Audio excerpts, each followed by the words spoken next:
5절까지 읽겠습니다. 디모데후서 4장 1절로 5절 다 같이 한 목소리로 합독을 하도록 하겠습니다. 시작. 하나님 앞과 산자와 죽은 자를 심판하실 그리스도 예수 앞에서 그의 나타나실 것과 그의 나라를 두고 엄히 명하노니 너는 말씀을 전파하라. 때를 얻든지 못 얻든지 항상 임쓰라. 범세 오래 참음과 가르침으로 경책하며 경계하며 권하라. 때가 이르리니 사람이 바른 교훈을 받지 아니하며 기가 가려워서 자기의 사역을 쫓을 스승을 많이 두고 또 그 길을 진리에서 돌이켜 허탄한 이야기를 쫓으리라. 그러나 너는 모든 일에 근신하여 고난을 받으며 전도인의 일을 하며 내 직무를 다하라. 아멘.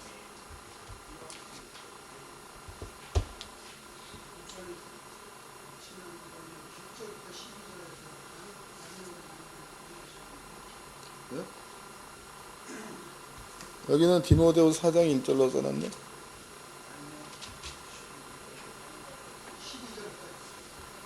3장 12절까지 했다고요? 그러면은 13절서부터 디모데후서 3장 13절서부터 마지막 절까지 다 같이 한 목소리로 다시 합독을 하도록 하겠습니다. 시작. 악한 사람들과 속이는 자들은 더욱 악하여서 속이기도 하고 속기도 하나니 그러나 너는 배우고 확신한 일에 거하라. 내가 네게서 배운 것을 알며 또 내가 어려서부터 성경을 알았나니 성경은 능히 너로 하여금 그리스도 예수 안에 있는 믿음으로 말미암아 구원에 이르는 지혜가 있게 하느니라. 모든 성경은 하나님의 감동으로 된 것으로 교훈과 책망과 바르게 하며 의로 교육하기에 유익하니 이는 하나님의 사람으로 온전케 하여 모든 선한 일을 행하기에 온전케 하려 함이라. 아멘. 여기에는 디모데후서 4장 1절서부터라고 나와요. 디모데후서 3장 13절서부터 마지막 절까지 그 내용에는 여기에 우리한테 그 엄청난 힘을 주는 말씀이 여기에 숨어 있습니다. 이 부분들을 여러분들이 이제 이해를 하려면 또 생각의 폭을 좀 넓혀야 합니다. 그래서 목사님들은 먼저 스스로가 이런 부분들을 터득해 나가야 합니다.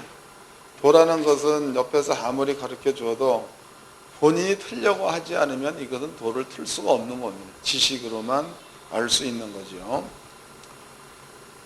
디모데후서 4장 3장을 접어 놓으시고 이제 창세기 1장으로 가봅시다. 창세기 1장.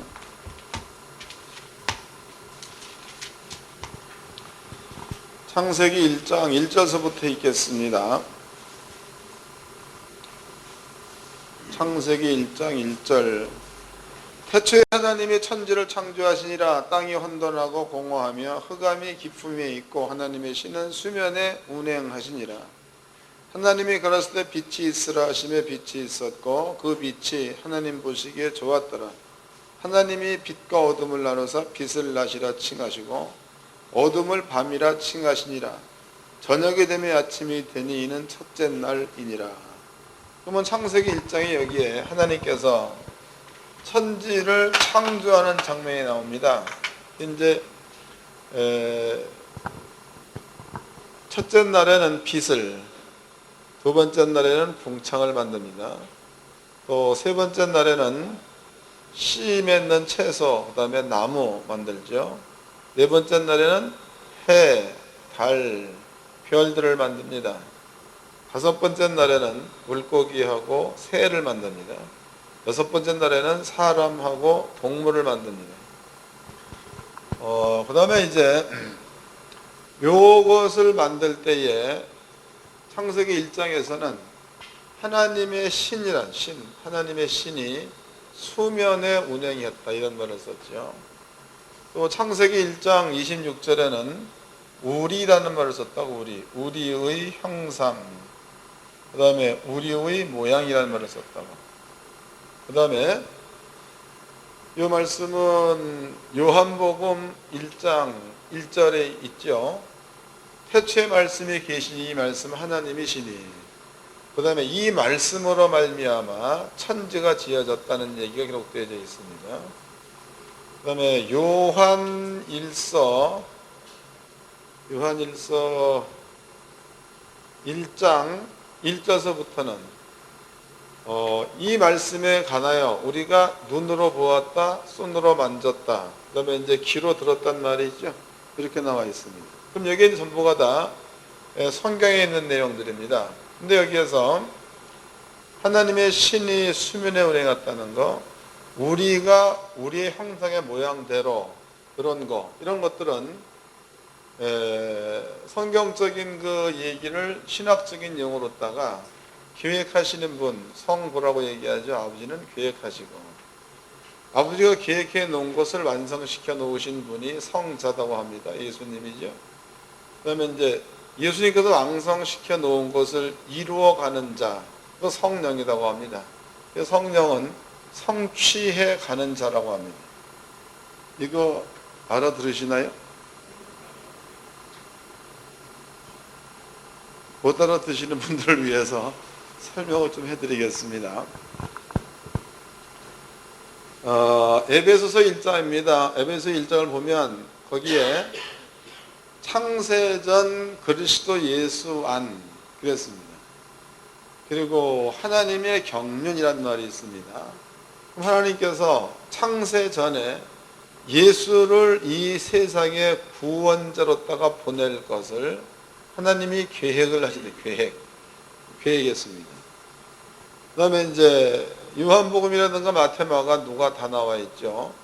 그 예수가 이 땅에 와서 우리를 구원하기 위해서 십자가에 죽은 거, 요것을 예수님께서 완성시켜 놓은 겁니다. 하나님이 세워놓으신 그 계획을 예수님이 십자가에 죽으심으로다가 완성했다는 거죠.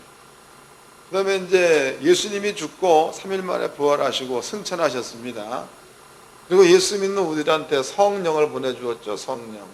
그럼 성령께서는 오셔가지고 예수님이 완성시켜 놓은 구원을 여러 가지 모양으로 성취해 가는 일을 하십니다.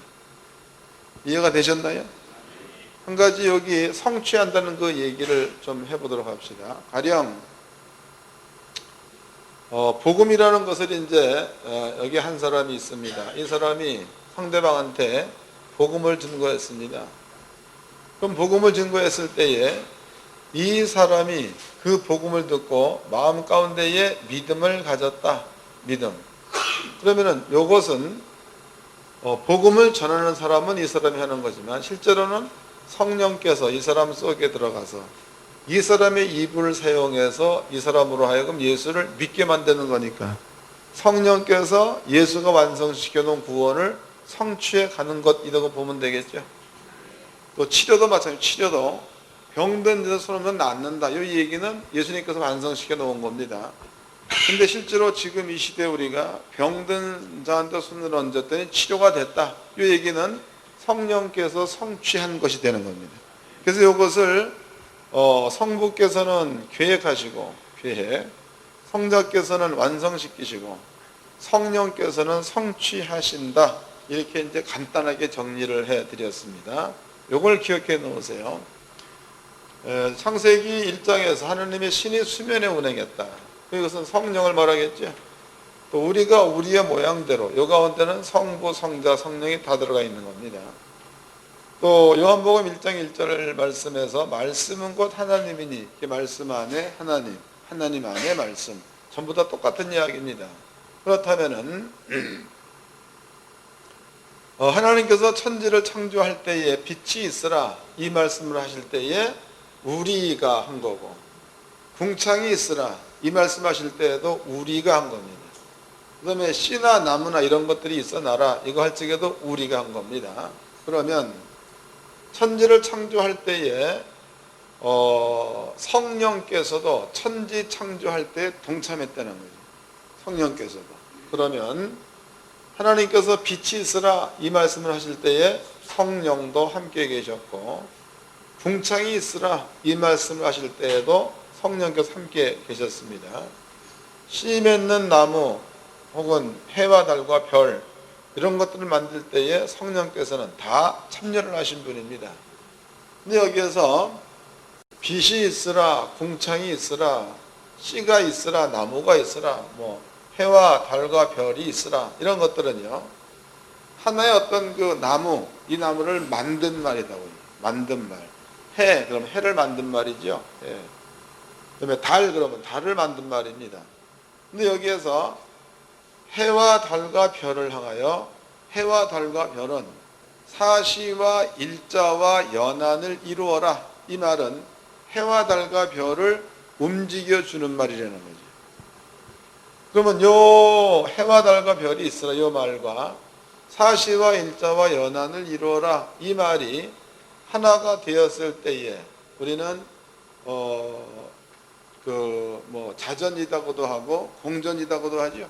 이게 천체가 돈다 혹은 지구가 돈다, 이런 얘기하는 겁니다. 물고기라든가 새, 이런 것들도 물고기나 새는 각기 종류대로 내라라는 말이죠. 내라. 또 씨나 나무, 여기에도 각기 종류대로 내라라는 말이죠. 때문에 이런 모든 것들은, 이런 그 모든 사물들을 움직여주는 말로 하나님이 준 겁니다. 그 모든 말들은요, 하나님 혼자만 그 말씀을 하신 게 아니라 우리 성부, 성자, 성령께서 이 말을 같이 했다는 거예요. 그러면 성령께서도 하나님께서 이렇게 말씀하실 때 동참한 영으로서 성령께서는 그때 그 영이 오늘날 우리 속에 들어와 있다는 거예요. 이해가 되셨죠? 이거 기억해 놓으십시오. 자, 그 다음에 이제 누가복음입니다. 마태복음 14장을 보겠습니다.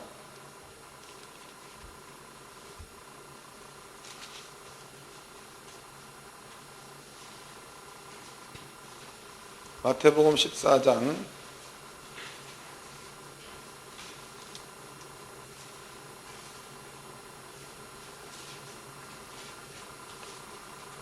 28절서부터 읽겠습니다. 베드로가 대답하여 가로되 주여 만일 주시거든 나를 명하여 물 위로 오라 하소서 한데 오라 하시니 베드로가 배에서 내려 물 위로 걸어서 예수께로 가되 그랬다. 이 부분은요, 예수님께서 베드로를 향하여 베드로야 물 위로 걸어오라, 이런 말을 했습니다. 그래도 이 말씀에 따라서 베드로가 물 위로 걸어서 예수님에게로 가는 장면입니다. 그러면 베드로를 걷게 만든 것은 말씀인 거죠. 베드로를 걷게 만든 것은 말씀입니다. 근데 이 말씀은 천지를 창조했을 그때에 빛이 있으라 이렇게 얘기해 놓았던 그 말씀과 이렇게 이제 각기 종류도 내라 혹은 사시와 일자를 연한을 이루어라, 이 말씀과 예수의 입에서 나온 말씀은 이 모든 말씀 그 권위가 같다는 겁니다. 때문에 베드로 보고 물 위로 걸어오라라고 얘기했을 적에 물이 베드로를 바쳤다는 겁니다. 그럼 이것은 예수님께서 한 얘기인 것 같은데 여기에는 성령께서도 여기에는 같이 예수님을 통하여 얘기했다고 봐야 맞겠죠. 예수가 사역할 적에 또 예수님께서 이 세상에 올 적에 성령으로 잉태하사 또 비 같은 성령이 임하사 그랬으니까 예수가 한 그 모든 말들은 성령께서 예수와 함께 한 그러한 말이 되는 겁니다. 그러면 이제 구약 성경이 구약 신약 다 합쳐 36권인데요. 66권이 전부가 다 당시로는 이사야가 얘기한 거지만 이사야 안에 성령이, 또 예레미야가 얘기한 거지만 예레미야 안에 성령이, 여호수아가 얘기한 거지만 여호수아 안에 성령이. 여호수아 같은 경우에는 보면은 태양아 멈춰라 달아 너도 그리할지어다. 이미 여호수아 한 겁니다. 근데 하나님께서 여호수아로 하신 거예요. 또 이제 그 기초를 놓을 적에 장자가 죽는다, 설주를 세울 적에 막내가 죽는다, 이 이야기도 여호수아가 한 말인데 열왕기상 16장에서는 하나님께서 여호수아로 하신 말씀 이랬다는 거예요. 이 모든 말들은 성령께서 여호수아와 함께, 성령께서 예레미야와 함께, 성령께서 이사야와 함께 있었기 때문에 이 모든 이야기들을 비록 이사야가 썼고 예레미야가 썼고 여호수아가 썼지만 이것을 우리는 통틀어 가지고 하나님의 말씀이라고 하는 겁니다. 이해가 되셨죠? 하나님의 말씀. 그러면 성경에 있는 모든 것들은 하나님께서 사람을 통하여 하신 말씀이고, 이 말씀을 하실 적에는 성령께서 각 사람들의 마음 가운데 임재한 상태에서 이 말을 한 겁니다. 이 말을 한 성령께서 우리 속에 와 있는 거니까, 그 성령께서는 신구약 66권의 성경의 모든 말이야. 그 모든 말들을 성령께서는 전부 다 알고 있다고 봐야 맞겠죠. 이게 알고 있는 겁니다. 성령께서. 그러면 이제 여러분들 앞에 하나님의 말씀에 대한 이야기, 또 성령께서는 그 신구약 66권의 말들을 전부 다 알고 있다는 이야기, 이런 것들을 성경적으로 증명을 해드렸습니다. 그리고 이제 물리를 걸었다, 이것도 예수님 안에 성령께서 계셔서 그 말의 권위가 하나님 말과 동일한 권위였기 때문에 베드로가 무리를 걸을 수 있었다는 것, 이것도 얘기해 드렸습니다. 요걸 이제 몽땅 기억해 놓으십시오. 너무 쉽죠? 자, 이제 본문으로 가봅시다. 본문 디모데후서 3장입니다.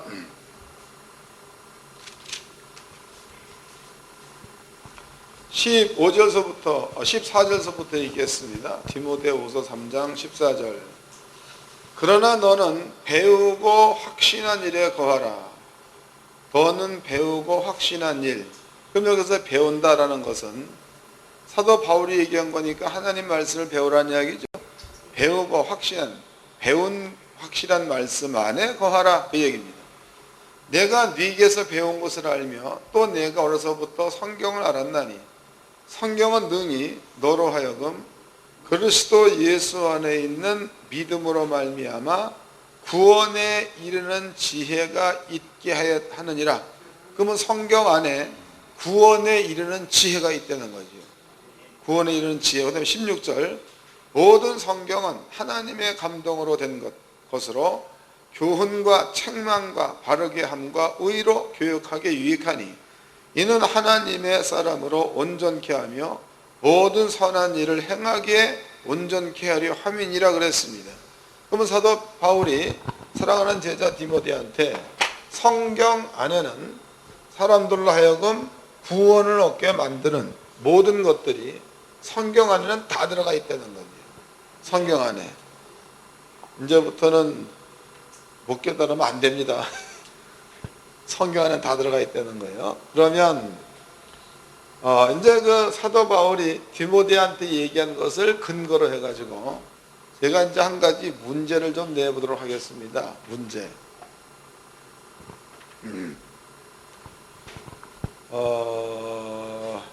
구약 성경에서 그 선지자가 둘이 등장한 데가 있습니다. 이 얘기는 열왕기상 11장에 나오는 이야기입니다. 하나는 유다에서 올라온 선지자예요. 유다의 선지자. 또 한 명의 선지자는 베델에 있는 노인 선지자입니다.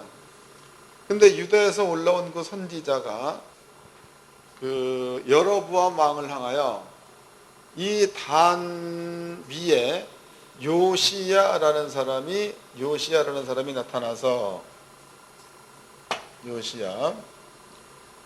요시야라는 사람이 나타나가지고 이 단 위에다가 너희들의 제사장들의 뼈를 여기다 부사를 거다, 이런 얘기를 했습니다. 이 얘기가 하나님의 말씀인지 아닌지 이런 것들을 확인해 보기 위해서 이 노인 선지자가 유다에서 올라온 선지자를 죽입니다. 그 죽이는 방법이 속여서 죽이죠. 속여서. 그러니까 유다에서 올라온 선지자가 하나님 말씀에서 왔던 길로 다시 돌아가지 말고 베델이라는 지역에서 물도 마시지 말고 떡도 먹지 말아라, 이렇게 얘기했습니다. 그러면 노인이 유다에서 온 자가 하나님께서 보낸 자가 틀림이 없다면, 만약에 유다에서 온 선지자를 베델에서 물을 먹이고 떡을 먹여 보아서 그 사람이 죽으면 이 사람은 진짜 선지자고, 그 사람이 말한 대로 안 죽어버리면은 이 사람은 가짜 선지자라는 거죠. 그러면 진짜 선지자면 요시아라는 사람이 올 터이고 가짜 선지자 요시아가 안 올 거다 이 말. 이해됐어요? 이것도 읽어봤어야 알지. 그 읽어보자고. 아까 이제 제가 사울 가시체를 뒷발 이거를 얘기했죠. 그랬더니 목사님이 모른다는 거예요. 안 읽어봐서 모르지. 한 번 읽어봤으면 내가 뭔 얘기하는지 알지. 열왕기상 11장 12장입니다.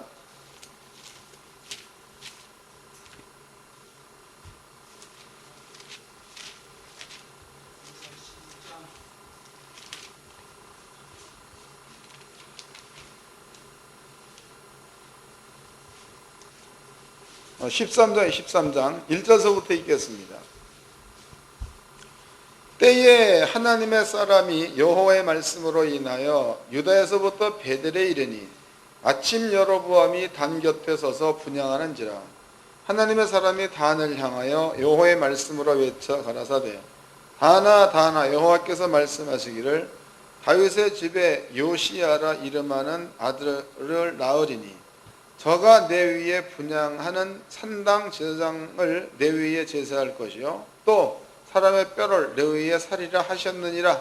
그러면 유다에서 올라온 선지자가 베델에서 여로보암 왕한테 이 말을 한 겁니다. 이 말을 듣고 여로보암이 저놈을 잡아라 이렇게 얘기했을 때에 여로보암의 팔이 굳어버렸습니다. 그랬더니 여로보암이 그 선지자한테 부탁하죠. 기도해서 내 팔을 고쳐주라. 이제 기도해서 팔을 고쳐줍니다. 여로보암이 우리 집에 들어와서 내가 대접한 것들을 좀 먹고 가라 이런 얘기하죠. 그랬더니 선지자가 안 가겠다.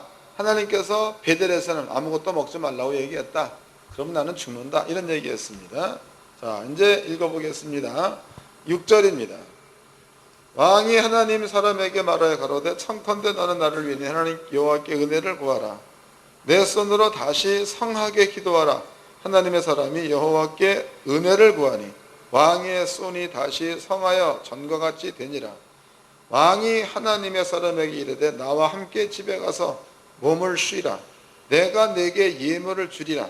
하나님의 사람이 왕께 대답하되 왕께서 왕의 집 절반으로 내게 준다 할지라도 나는 왕과 함께 들어가지도 아니하고 이곳에서 떡도 먹지 아니하고 물도 마시지 아니하리니 이는 곧 여호와께서 여호와의 말씀이 내게 명하여 이르시기를 떡도 먹지 말며 물도 마시지 말고 왔던 길로 돌아가지도 말라 하셨음이니라 하고 이에 다른 길로 가고 자기가 베들에 오던 길로 쫓아 돌아가지 아니하니라 그랬다는. 그러니까 여로보암 왕이 유다에서 온 선지자한테 너는 우리 집에 들어와서 떡과 물을 먹고 선물 받아가지고 가라. 유다의 선지자 대답하기를 하나님께서 말씀하시기를 떡도 먹지 말라, 물도 마시지 말고 베델로 왔던 길로도 가지 말라라고 얘기했다.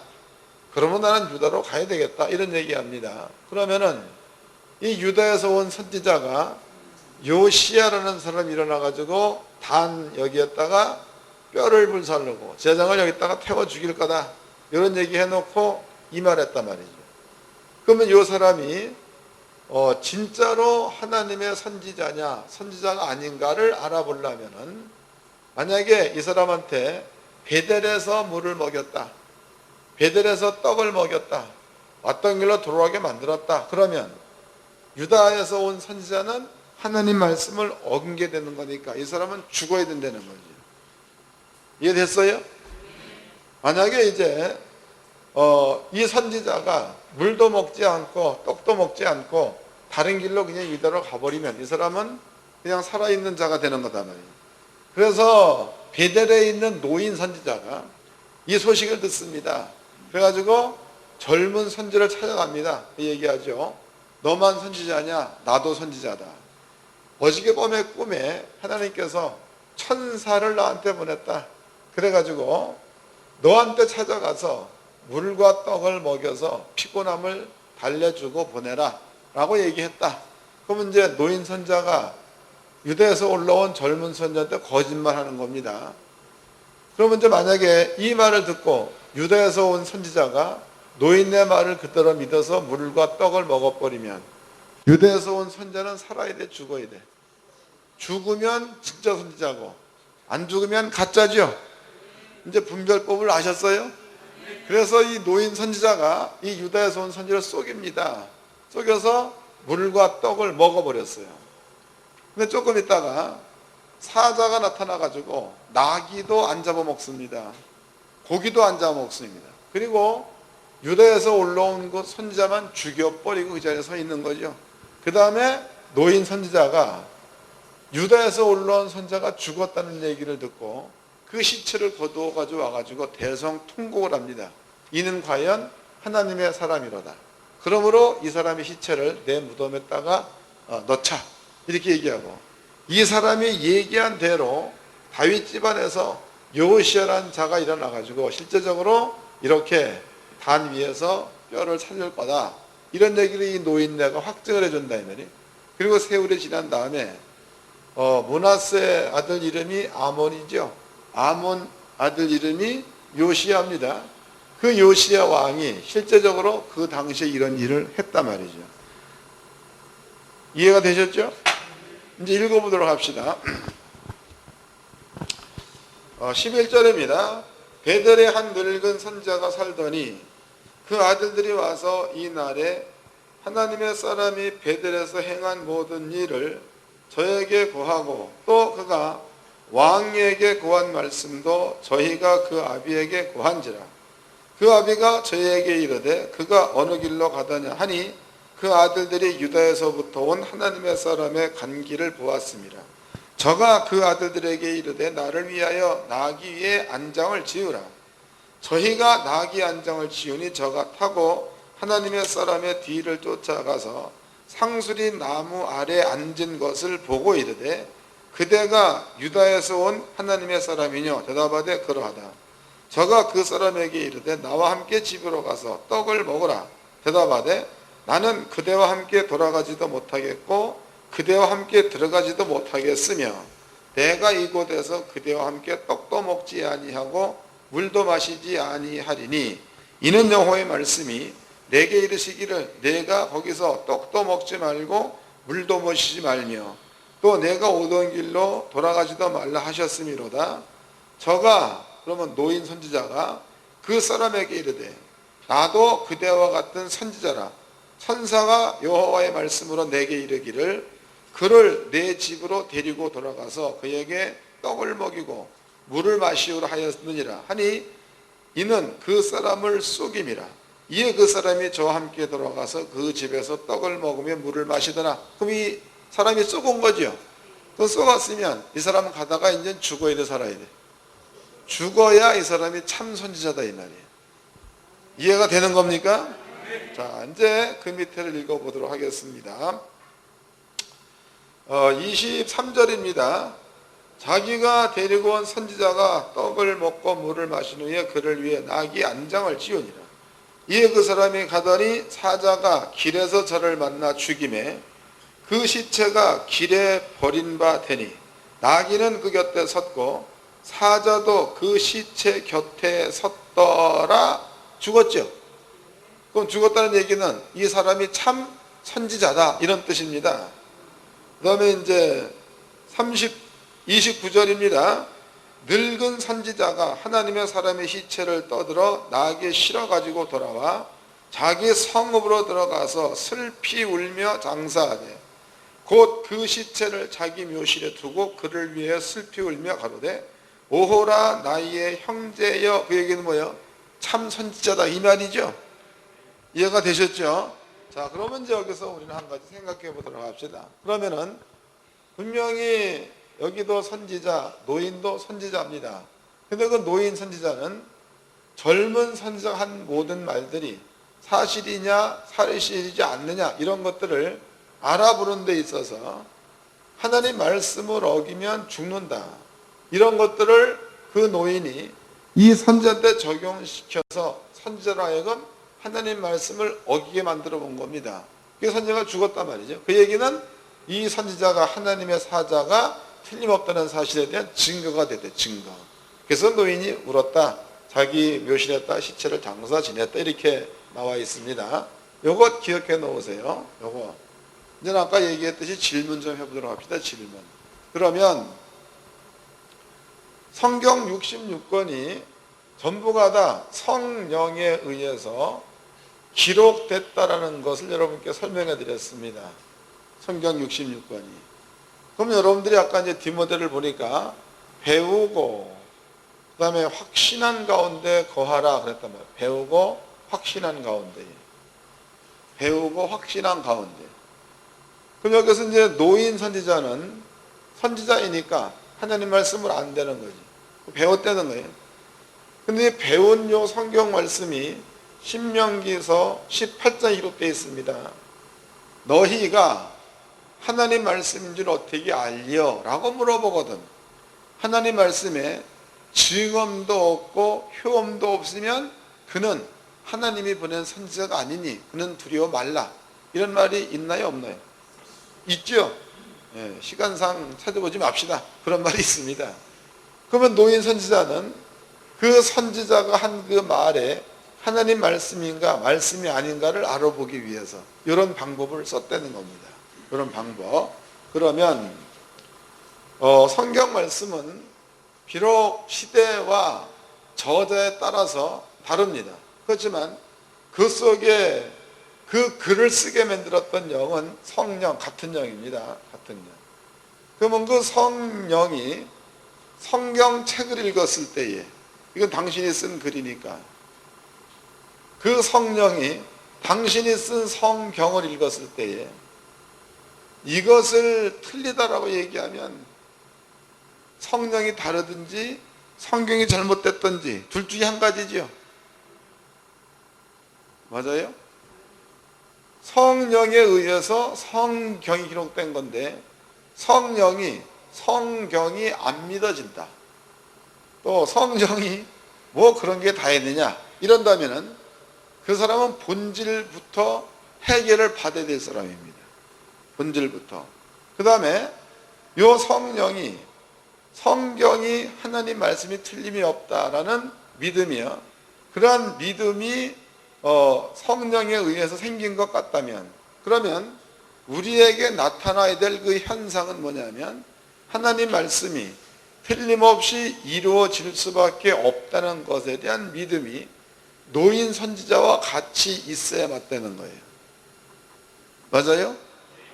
그러면 이제 우리들이 목회를 쭉 하면서 하나님 성경 말씀이 이렇게 믿어지는 믿음을 가지고 있다면, 그러면 이 성경대로만 100% 순종할 수밖에 없겠죠.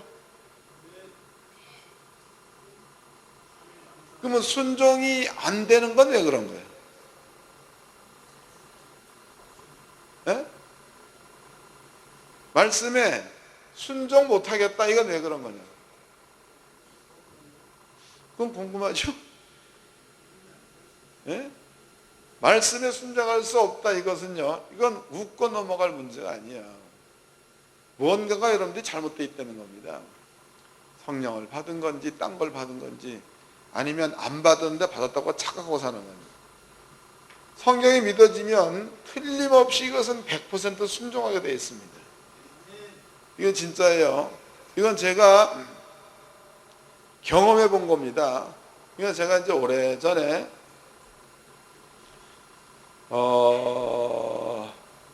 성경 말씀이 채찍에 맞음으로 나음을 입었도다, 이 말씀이 있고, 병든 자는 손 얹으면 난단 말이 있단 말이죠. 그래서 제가 이제 한 날은, 그때도 이제 신학교 이제 막 들어갔을 때요.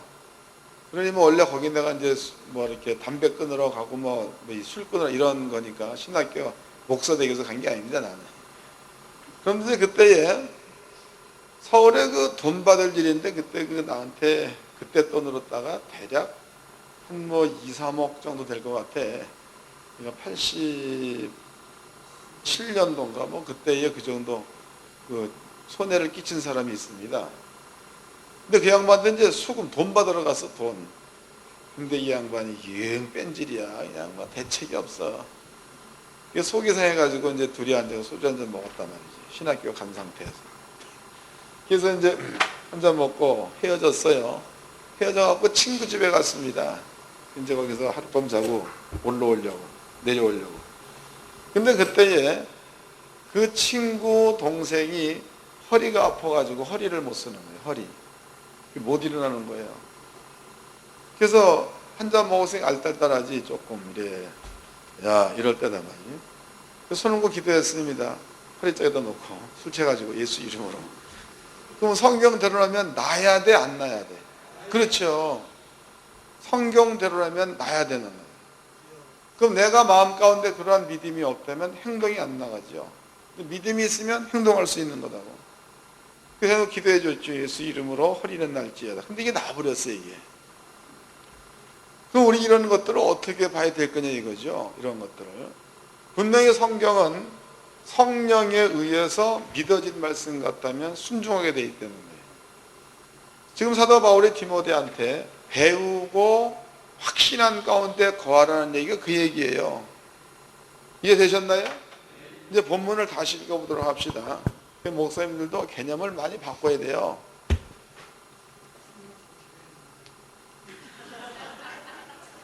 가서 술 드시면 돼 또.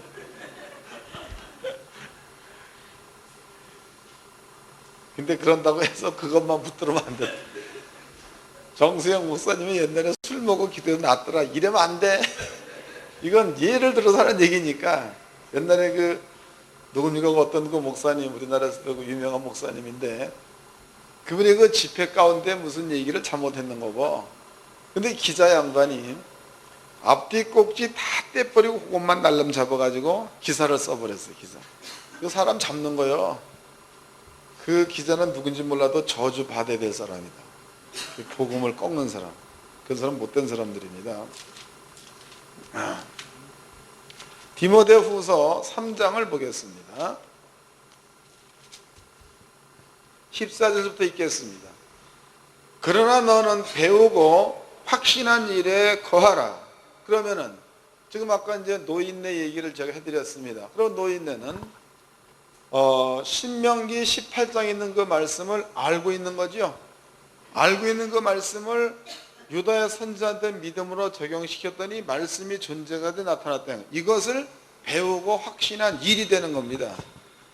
요거 디모데 후서 접어 놓으시고 신명기 18장 가보도록 합시다. 이것도 읽어봐야 되겠네. 신명기 18장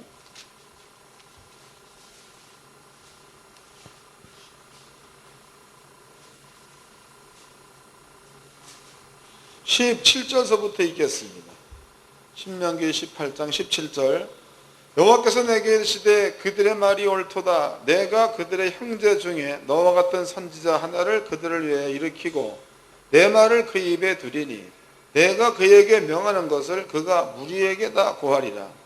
무릇 그가 내 이름으로 고하는 내 말을 듣지 아니하는 자는 내게 벌을 받을 것이요 내가 고하라고 명하지 아니한 말을 어떤 선지자가 만일 방자인 내 이름으로 고하든지 다른 신들의 이름으로 말하면 그 선지자는 죽임을 당하리라 하였느니라. 내가 혹시 심중에 이르기를 그 말이 여호와의 이르신 말씀인지 우리가 어떻게 알리려 하리라. 만일 선지자가 있어서 여호와의 이름으로 말한 일에 증언도 없고 성취함도 없으면 이는 여호와의 말씀하신 것이 아니요 그 선지자가 방자히 한 말이니 너는 그를 두려워 말지니라 그랬습니다. 그러면 신명기 18장은 광야에서 쓰여진 겁니다. 열왕기 상해 13장에 나타나 있는 그 노인 선지자는 그 뒤로부터 수백 년 후의 사건이다 말이죠. 그러면은 연도로 본다면 열왕기상 그게 대략 750년쯤으로 봅시다. 그럼 이거부터 한 700년 전 1405년경에 모세가 이 말을 해놓은 거단 말이에요. 그러면 그로부터 700년 후에 그 노인 선지자가 이게 선지자니까 그 선지자는 말대로 먼저 아는 자죠. 그 먼저 아니면 1405년 때 써내온 글을 먼저 안 되는 거지. 알고 있는 겁니다. 그럼 알고 있는 이것을 하나님의 말씀인지 말씀이 아닌지를 확인해 보려면 그 말씀에 따르는 증언이 있어야 되는 거예요. 요거를 믿음을 가지고 요 선지자한테 적용시킨 거죠. 요것을 갖다가 배우고 확신한 일이 되는 거예요. 이해됐어요? 그러니까 머릿속에만 가지고 있다가 아니라 배우고 확신했다, 그 얘기는 이렇게 1405년 전에 있었던, 글로 있었던 이 말을 그로부터 700년 뒤에 이 말을 존재가 되어 나타나게 만들었을 때의 확신 가운데 있는 것이 되는 겁니다. 이해가 됐죠? 그럼 오늘날 우리도 2000년 전에 있었던 말씀이지만 우리들의 삶 가운데에 존재가 되어 나타나게 만들 때에 배우고 확신한 가운데 거하는 게 되는 거다. 이제 확신이 뭔지 아시겠죠? 이거 그냥 성경 말씀을 공부만 한다고 되는 게 아니에요. 저는 늘 얘기하지만 가서 하라는 거예요. 하라는 거예요. 가서 죽었다 그러면 가서 살려보라는 거죠. 가서 야 일어나 이러고 발로 차보든지 해서 깨워도 보고, 또 귀신 들린 데 있으면 가서 귀신 내쫓아보고 이렇게 해보라는 거예요. 자, 이제 디모데후서 3장으로 가봅시다. 3장 15절서부터 읽겠습니다. 또 내가 어려서부터 성경을 알았나니 성경은 능히 너로 하여금 그리스도 예수 안에 있는 믿음으로 말미암아 구원에 이르는 지혜. 이제 구원에 이르는 지혜가 뭔지 아시겠죠? 구원에 이르는 그 지혜라는 것은 머릿속에 가지고만 있다고 해서 되는 게 아니에요. 이렇게 배우고 확신한 가운데 머물러 있으면 말씀 자체가 존재라는 게 확실하게 믿어지니까 그 피할 말씀을 내 마음 가운데 믿음으로 가져버리면 그게 구원이 되는 거지. 이해가 된 겁니까? 그게 돈이 없다 그러면은 부요하신 자로서 가난하게 되시면 너희로 부요케 하려 하심이라. 이 말씀을 배우고 내 속에 확실하게 믿음화 시켜버리면 그 말씀이 부요라는 것으로다가 나타난다. 이것이 가난에서 부요로 구원받는 게 되는 거다. 다시 읽어드리겠습니다. 15절입니다. 또 내가 어려서부터 성경을 알았나니 성경은 능히 너로 하여금 그리스도 예수 안에 있는 믿음으로 말미암아 구원에 이르는 지혜가 있게 하느니라. 16절 모든 성경은 하나님의 감동으로 된 것 그랬잖아. 모든 성경은 하나님의 감동, 즉 성령에 의해서 쓰여졌다 이런 뜻입니다. 그러므로 성경 66권의 말씀이 성령이 저자라는 게 틀림이 없이 믿어진다면 여러분들 성경을 읽을 때 이 말이 저절로 믿어져야 이게 정석입니다. 이게 뭐 안 믿어지고 뭐 헷갈리고 뭐 그러면 그 사람은 뭔가 이상하게 수상한 겁니다. 그러니까 우리는요, 사도 바울은 사랑하는 제자 디모데한테 이건 죽음을 앞두고 쓰고 있는 말입니다. 죽음 앞두고. 내가 관제같이 벌써 부음이 돼. 내일 죽을 거라는 거지. 그 죽음 앞두고 부탁하는 말이 배우고 확신한 가운데 거하라. 배우고 확신한 가운데 거하는 그 자체가 구원이라는 거예요. 이해되셨죠? 그 목사님들은요, 이런 부분들을 목회 끝나는 날까지 계속 해야 돼. 계속. 그래서 배우고 부요를 배웠으면 확신, 부요를 만들어내서 그것을 구원으로 삼고, 배우고 건강해지는 방법을 배웠으면 그것을 존재로 만들어내서 구원으로 삼고, 시험, 그것을 또 배웠으면 하나님의 은혜가 나타나는 그것을 확신 가운데 있어서 구원으로 삼고, 그 목회가 상당히 즐겁습니다. 또 성도들도 내가 경험한 것들을 그대로 적용시켜서 성도들로 살게 만든다면, 성도 한 사람 한 사람이 그런 구원 가운데 들어오는 모습을 보면 목사가 살판이 나는 겁니다. 그 목사가 즐거운 게 뭐 있겠습니까? 가가지고 그런 모습 보기 최고 좋은 거지. 예? 저도 이제 우리 교회에서 누군지 모르지만 항상 무명으로 하더라고.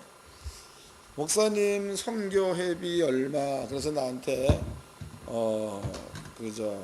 차비를 주는 양반이 있어 가끔. 근데 그걸 가지고 이제 그 지방에 댕기죠. 그 목사님 집에도 가보고 교회도 가봅니다. 가보면 여러 가지 간증들을 많이 해.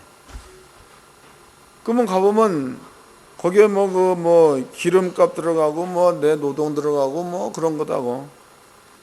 근데도 갔다 올 적에 기쁨이 내 속에 충만한 것은 하나님 말씀을 사실로 이뤄냈다는 그런 것들을 간증할 때 그 간증이 내가 듣기에는 기쁜 겁니다. 그 외에는 아무것도 없잖아.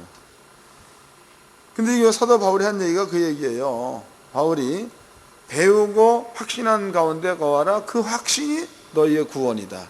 간단히는 그 얘기입니다.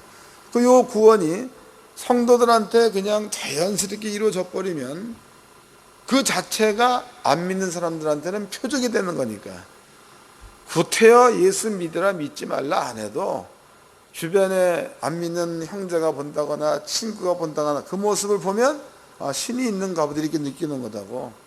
느낄 때 가가지고 믿으라고 해버리면 금방 믿는 거 아니에요. 안 그래요? 이게 전도하는 게 어려운 게 아니야. 성도들 하여금 능력자로 만들어버리면 저절로 되는 거다. 옆 사람과 우리 인사 좀 합시다. 배우고 확신한 가운데 거합시다.